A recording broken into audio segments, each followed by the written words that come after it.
Hey everybody, I'm Kristy, Director of Education here at the Botanical Gardens, and hip hip hooray, it's Arbor Day. So I am a total tree nerd and I'm looking forward to teaching you about some of the different species of trees that you could find locally, perhaps even in your own backyard, teach you a little bit about how to identify them, and just take a nice walk around and look at some plants. So how I typically start off a tree tour is we go around to the audience and we say who we are, where we're from, and maybe what your favorite tree might be. Now, since this is a little bit different, if you want to share where you're from, especially if it's particularly far away, even another state, that'd be super cool to know, see where our reach is. But if you do have a favorite tree, I'd love to know what it is. Please share in the comments. If you don't have a favorite tree, maybe you'll have one after today's tour. So when people are learning about trees or trying to group trees, there's usually a couple of generalizations that different trees can fall into. So first off, you have deciduous trees. So those are trees that are going to lose their leaves in the fall here in Buffalo and get new ones in the spring. There are also needle-leaved trees. Now, typically most needle-leaved trees are going to hold on to their needles year-round, hence making them evergreen, but not all of them do this, and we're going to look at some of those exceptions today. Another grouping that trees can have is if they're cone bearing, so their seeds are protected by cones, scales protecting them. They're naked seeds, so that's why they have to have that protection. Or you also have trees that are flowering. So there's a lot of different groups that you can divide trees into. So for most people, usually the easiest way that you can identify a tree is by looking at their leaves. Leaves can be very distinctive. So I've got two different broadleaf examples right here. So this one's from an oak, this one is from a beech. So there's different terms that you can use to talk about the shapes of the leaves, but we're not going to go too deep into that today. Probably the most common leaf shape that most folks know, and I don't have an example right in this area of the park, would be a maple. So maples are palmate. There are 5 lobes, or 5 parts of the leaf, just like you have 5 fingers on the palm, coming off of the palm of your hand. Another way that you can tell tree species apart from other tree species is by taking a look at the fruit. So I have an example of a cone. This one is from the dawn redwood. Different cones are going to look totally different. They could be long, they could be small like this, they could have scales on the end. All these little details are what can help you figure out which more of a challenge.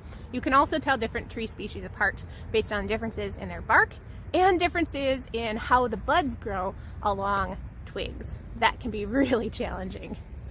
Since it's pretty chilly out and not all of our trees have broken their buds, most of our ID today is actually going to focus on the harder things. So the bark, the twigs, and other small. Our first tree guest is this Cornelian cherry dogwood. The Latin for it is Cornus mas. So usually you are used to seeing yellow flowering shrubs around this time. Typically it's going to be forsythia or some other plants, but you can find this beautiful yellow color in a lot of different species too. Isn't this lovely? Gorgeous plant. So this tree behind me is what's known as a living fossil. What that means is this plant was only found in the fossil record. So there'd be fossilized leaves, fossilized fruit, and other parts of the tree, but biologists and dendrologists couldn't find a living specimen of this plant until they did. So this plant, the dawn redwood, was discovered again through folks at the Arnold Arboretum over at Harvard. And they found this in the 1940s. And it's a really, really, really cool tree. It's held up and it's pretty pollution tolerant, so it's commonly planted as a street tree. Let's take a closer look. This is the bark of the dawn redwood. So it tends to have very beautiful color in the bark, and it's relatively soft in texture. There's not really a lot of like plating or ribbing that you might find in other tree species. The shape of the dawn redwood is also one of the good ways that you can tell it apart from others. And now that it doesn't have its leaves on it currently, because it's a deciduous conifer, it's a little easier for us to see the overall shape. So I like to say it kind of looks like an upside down carrot. What do you think? We'll take a closer look at the twigs too, so you can take a look at how to identify it that way. So here we have some buds starting to emerge, and along the branch they're arranged opposite each other, so directly opposite on either side of the branch. These are the cones of the dawn redwood. For scale, there's my hand. So usually when you hear the word redwood, people automatically think of the redwoods that grow out west. Very large trees. They benefit from the moist environment of a coastal rainforest. Now, a dawn redwood is slightly different. They're similar, but not quite. So also, when people think of big trees, they think of big cones. So giant sequoias and coast redwoods, they're also going to have small cones like this dawn redwood. It doesn't always mean that the bigger in size for a tree means the bigger in size for their fruit. So, fun fact. So all these little scales are going to be protecting seeds inside. So when they're young on the tree, when they're green, this is closed up, and this kind of opens up as things dry out when it's ready for the seeds to germinate and spread. Over here is a bald cypress. So this one is going to have very similar characteristics to the dawn redwood. It's got a similar shape overall.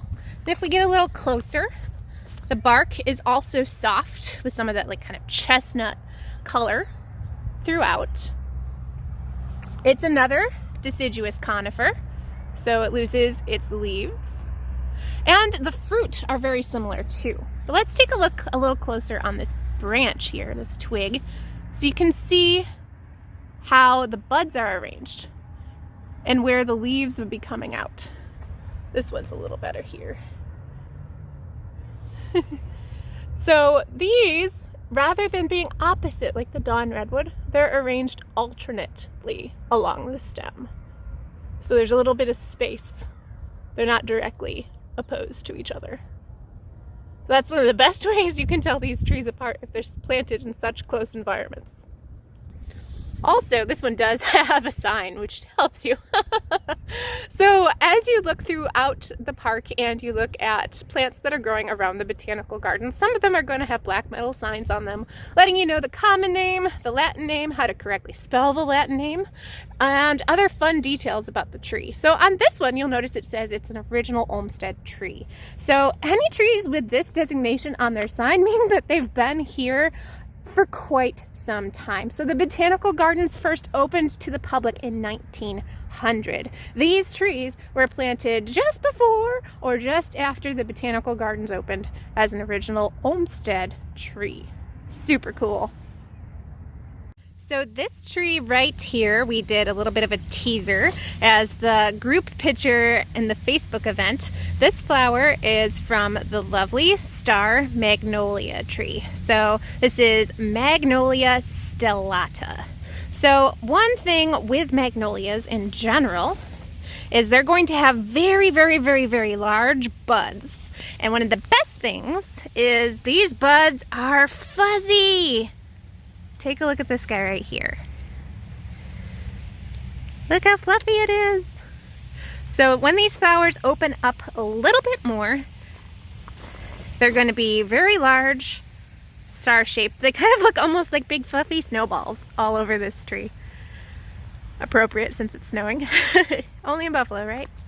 We also have 2 of these shrubs in front of our digital sign here at the Botanical Garden. So if you've seen them before, wondered what they were, we often get questions this time of year in a normal year what the beautiful white flowering shrub is up front. And now you know, Magnolia stellata. So this is not a native magnolia. This one is actually found in Japan. beautiful, beautiful, beautiful plant. We're going to check out another conifer. This one is very popular as an ornamental plant. You might have this one in your yard or garden. So behind me is a Colorado blue spruce. The Latin for this is Picea pungens. Let's take a closer look. So when you hear the species name pungens, you may think of pungent, like smell. But pungens in this sense stands for sharp. So a pungent smell could be a sharp smell. But for here, the pungent needles of a spruce, particularly this one, are very sharp. So when identifying needle-leaved trees, there's quite a few options. It could be a spruce, it could be a fir, it could be a pine. How do you tell the difference between those things with needles? So spruces, as a general rule, are going to be sharp. Don't know why anyone wanted to hang ornaments on this. Ouch. The needles are also square. So if you were to roll one between your fingers, it wouldn't roll smoothly. It's got sides. Another thing that starts with S. Sharp, square, sides. Some spruces, especially a white spruce, can also be stinky. White spruce smells like cat pee. Yuck. Take a look at the contrast between the white snow and the slightly blue color of this Colorado blue spruce. So people do like to add this tree to their landscape just to add a pop of color and interest in the winter. Next tree to highlight is one of our horse chestnuts. So this one is a special variety. This one's a pink horse chestnut. So when it's in flower, it makes beautiful big pink flowers.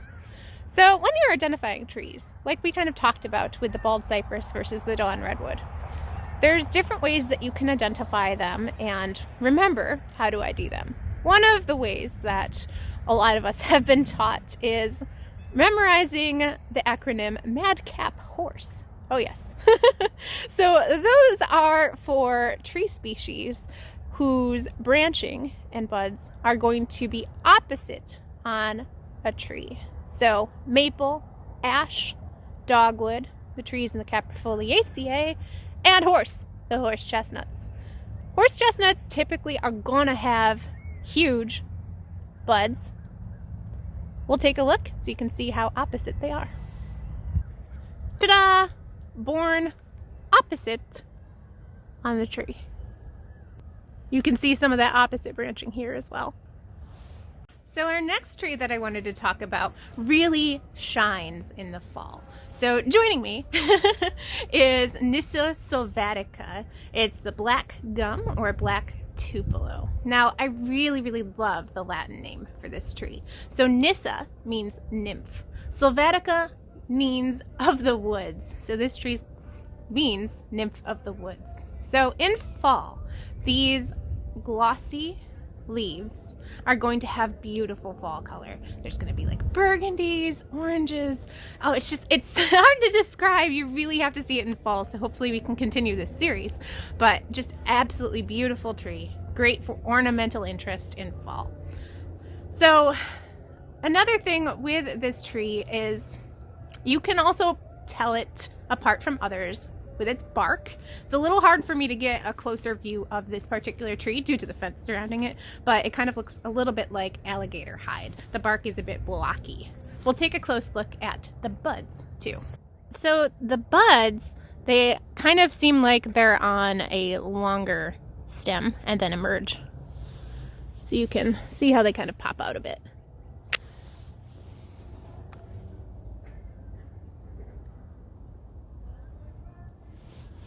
Next, we have another original Olmsted tree.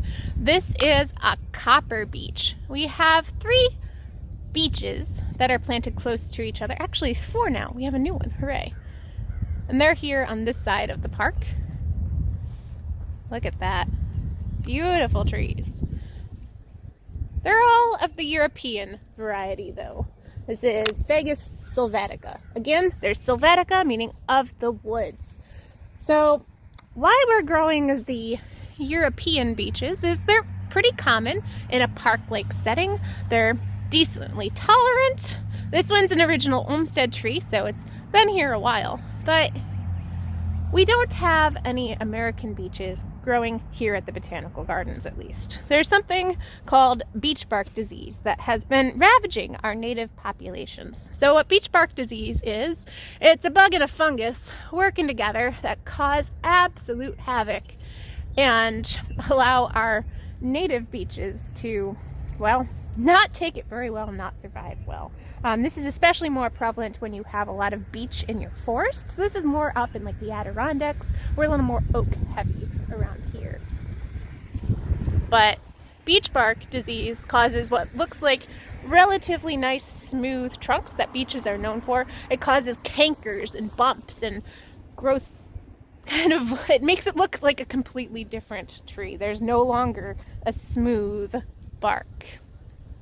Unfortunately, also with beeches, they are susceptible to folks carving their names and carving their initials on them. Now, trees do not like tattoos. When you do that to a tree, you're hurting its outer protective layer, its bark, and that allows things to come in, bugs, pathogens, that could cause more damage over time to a tree. The tree behind me is another one of my absolute favorites. This is the katsura tree, Cercidia phylum japonicum. Hey, guess where you can find it? In Japan. Whoa. It's nice when the Latin works with you, right? So this tree is absolutely beautiful in fall. It has slightly heart-shaped leaves. In fall, they turn yellow. But you can probably smell this tree before you see this tree. It smells sweet. Like cotton candy. No joke. As soon as the leaves start to fall off, you can pick up that aroma. I'm lucky enough to have one in my backyard, and it's great. Let's take a closer look. So here's our katsura tree up close. So one of the neat things about the katsura tree as well is that there are separate male and female trees. This means it's dioecious. Any coffee lovers joining me today? Behind me we have the Kentucky coffee tree.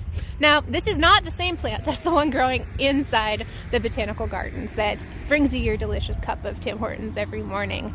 This is what was used as a substitute when there wasn't delicious coffee to be had. Let's take a closer look at the Kentucky coffee tree. So the first thing you may notice, and one of the best ways that I like to identify this plant, they're absent right now, but it looks pretty sparse. Now, people that may grow these or have these plants as a street tree might be a little worried about their coffee tree when all the other trees start unfurling their leaves. This one seems a bit left behind usually. That's because the leaves are absolutely massive. So typically with leaves, think of a maple. You've got one small leaf around the size of your hand. The leaf of this tree, the coffee tree, is going to be something that's called a bipinnately compound leaf. Yeah, I'm throwing the botany at you, deal with it. So what that means is this leaf's kind of more like a fern. There's one main stem, and from that main stem, a smaller stem with leaflets comes off. That's pinnately compound. When it's bipinnately compound, it does it twice. So these leaves are huge. They're like half my size. I'm kind of tiny. I'm just under 5 foot tall.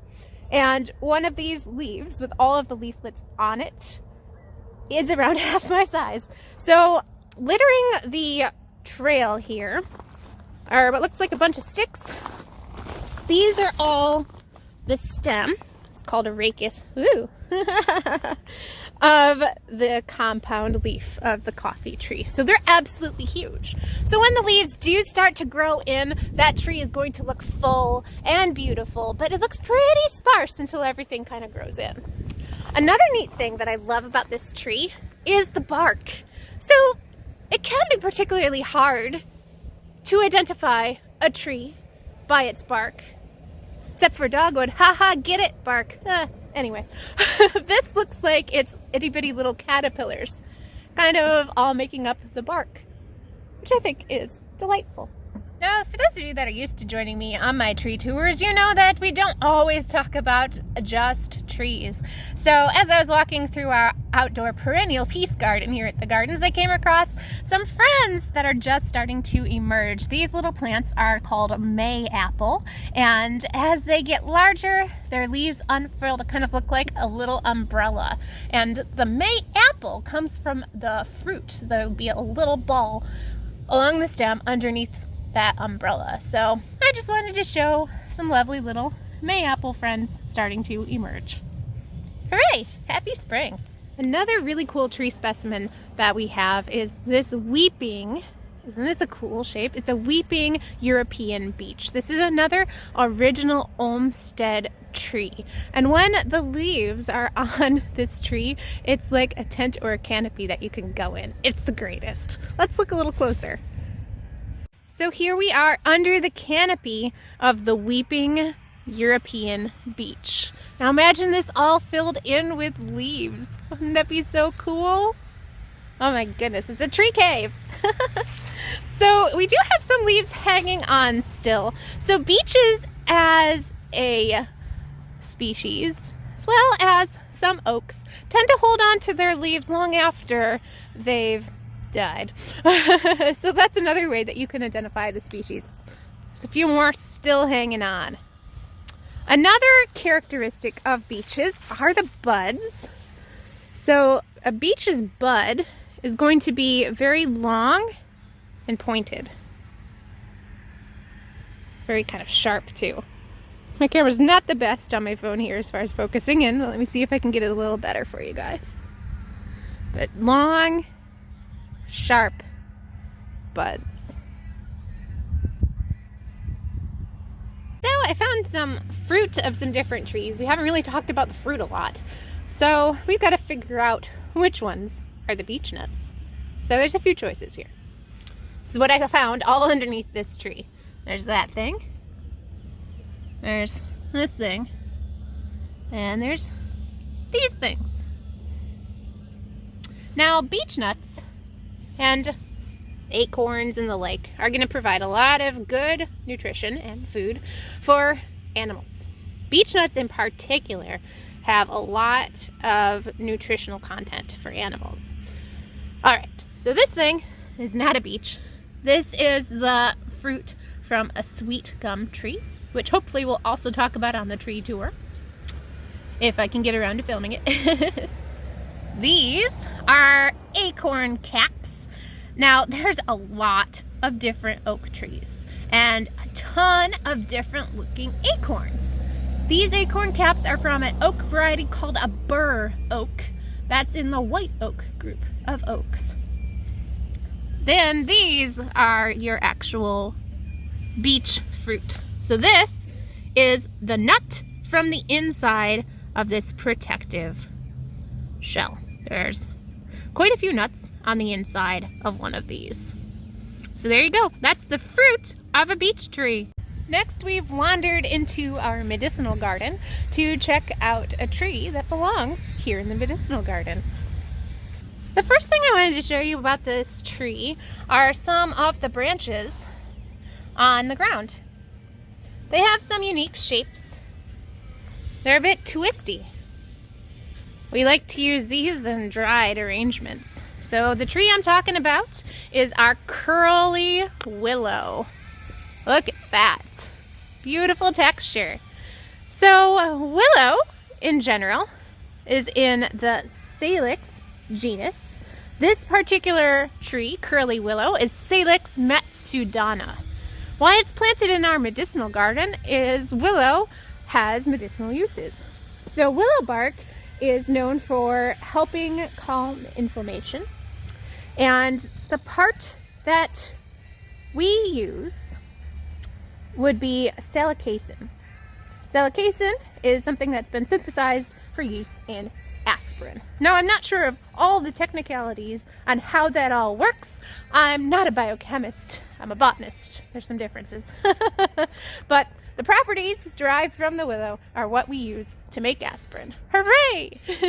So the curly willow is commonly planted for ornamental purposes just because of this unique habit that it has as far as growing. So not only are the branches going to be twisty and wavy as the leaves continue to grow, and they're going to have a twist and a wave to them as well. Willows are usually very, very, very fast growing, and they're quite tolerant of getting their feet wet. We still have some puddles right behind this one. So this is curly willow, Salix matsudana. Here by our office building, we have a few more cool trees to check out. So this tree right here is river birch, and they're commonly planted as a landscape tree. Now, birches in general are going to have this lovely, peely bark texture. Now, what you don't want to do is you don't want to rip the bark off of a tree. If you peel the bark off of a tree, particularly if you peel it in a circle all the way around the trunk, that does something called girdle the tree, and you could severely injure it. Don't do that. So the beautiful peely bark has a lot of depth to it, particularly in this species. Look at all of those beautiful colors. Ah, so nice. So again, commonly planted as an ornamental for the landscape. River birch also lacks a lot of like pests, so it's a pretty safe bet as far as something that's going to hold up pretty well. So we've got another one over there and another one right here. But I do want to take you to another river birch that people really don't realize right away. That's a river birch. It's an original Olmsted tree, and it's going to look quite different than this guy right here. Let's walk over. Here we are. So as river birch gets older, the bark becomes more dense, less peely, and more blocky. So this is a river birch that's an original Olmsted tree. So this tree is quite old. You really don't see that peeling texture until you look higher up in the branches. Some of the smaller branches up there have that peely bark, but you can see some of the colors in this blocky texture here. Ah, still a beautiful tree, even when it's older. Look at that. Ah, gorgeous. Hey, did you ever try to identify trees going 60 miles per hour down the highway? Hopefully as a passenger. No? Just me? Odd. Well, this is a tree that you could identify easily from a distance. Behind me is a Norway spruce. We'll take a look. So here is Norway spruce. It's not native, it's naturalized. So what that means is it likes it here, it's hanging out, but it's not invasive where it's taking over. Commonly found, and it's known for its very kind of droopy branches. When a branch hangs down like this, it's called pendulous, like a pendant necklace. The Latin for this tree is Picea abies. Another easy way to identify this tree is from its cones. There's one here on the ground. I'm sure you've seen cones like that. So this is another spruce. Earlier we've talked about that Colorado blue spruce. So again, the needles that you see are spruce needles. They're short, they're sharp, they're square. And with the cones, it's not a pine cone per se because it's a spruce. With the cones, they're usually soft. There's not really needles on them. Some of the other pines that we're going to check out have sharp kind of spines along the scales of the cone. This one's relatively soft in comparison. Another one of our conifer tree friends is actually a pine. This is a weeping white pine. So white pines, in contrast, tend to have very long needles. They're very soft. And with pines, needles are typically in bunches. So a bunch of needles is something called a fascicle.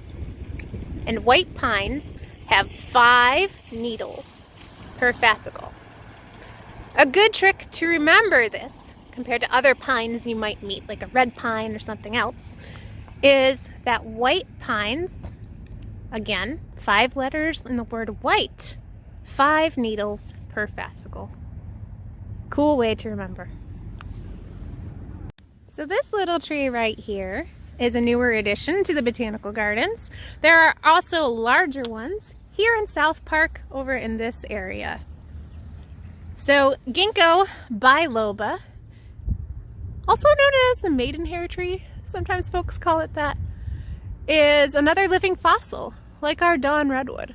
So Ginkgo leaves and pieces of the plant were only found in the fossil record, and for a while we didn't have any specimen that we knew of until someone discovered it, and we're like, oh hey, Ginkgos! They're awesome! So Ginkgo biloba has very unique leaves. Don't have any to show you right now, unfortunately, but they turn a lovely yellow color in fall. And Ginkgo can also be used as a supplement, particularly for memory. But there is something that you'll never forget if you encounter a female Ginkgo tree. So like the katsura tree, there are separate male and female trees. Females are going to bear fruit, and the fruit of a Ginkgo smells awful. It smells like puke. Oh, it's bad. In fall, perhaps we'll have to explore this. But you'll never forget the smell of a female Ginkgo, that's for sure. Well, I want to thank you all for joining me virtually on this tree tour. I hope you had fun checking out some of the different trees that can be found around the botanical gardens. I hope you learned a few things, and I hope my puns weren't too terrible. So I'm hoping to continue some tours like this as the spring and into summer progress. So look for more, and I hope to see you all again soon. Give a tree a hug, okay? We can still hug trees.